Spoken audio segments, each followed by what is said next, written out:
Penuntun Saat Teduh Sinode Gereja Kristen Jakarta, Sabtu 19 Juni 2021. Komunitas bagi kemuliaan Tuhan. Matius pasal 21 ayat 15-16.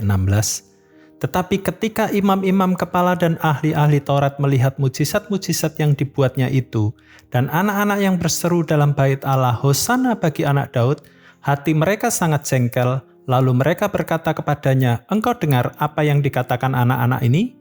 Kata Yesus kepada mereka, "Aku dengar. Belum pernahkah kamu baca dari mulut bayi-bayi dan anak-anak yang menyusu, engkau telah menyediakan puji-pujian?" Katekismus Westminster disusun oleh para pemimpin gereja Inggris dan Skotlandia. Di dalamnya berisi tentang beberapa pertanyaan dan jawaban tentang iman Kristen. Pertanyaan tentang iman yang pertama adalah, apa tujuan Allah menciptakan manusia?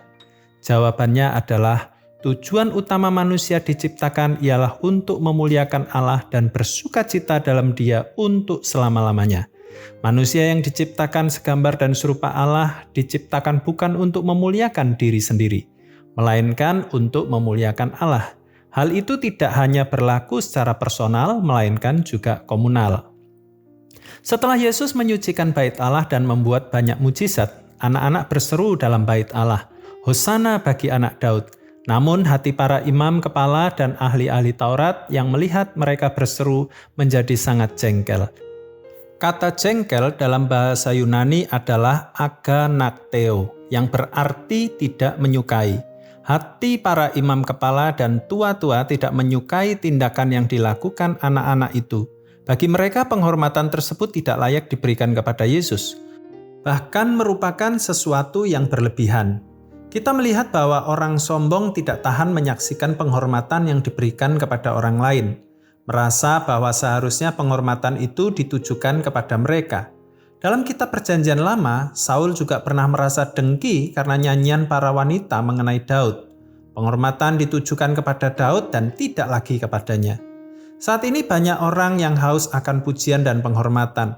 Mereka ingin semua pujian dan pengagungan hanya diberikan kepada dirinya sendiri. Hal itu bisa saja terjadi dalam komunitas tubuh Kristus. Misalnya, saat kita melayani dengan hebat, kita tidak mengembalikannya untuk hormat kemuliaan Tuhan. Kita ingin disanjung dan dipuja. Firman Tuhan mengajarkan bahwa kita diciptakan bukan hanya untuk memuaskan kepentingan diri sendiri. Kita diciptakan untuk hidup memuliakan Tuhan. Masalahnya, apakah komunitas yang kita bangun itu berpusat pada kemegahan diri sendiri? Atau untuk kemuliaan nama Tuhan? Biarlah Kristus yang menjadi tujuan dari komunitas kita, sehingga segala kemuliaan hanya bagi Dia. Tujuan komunitas tubuh Kristus adalah untuk memuliakan Tuhan dalam seluruh keberadaannya. Tuhan Yesus memberkati.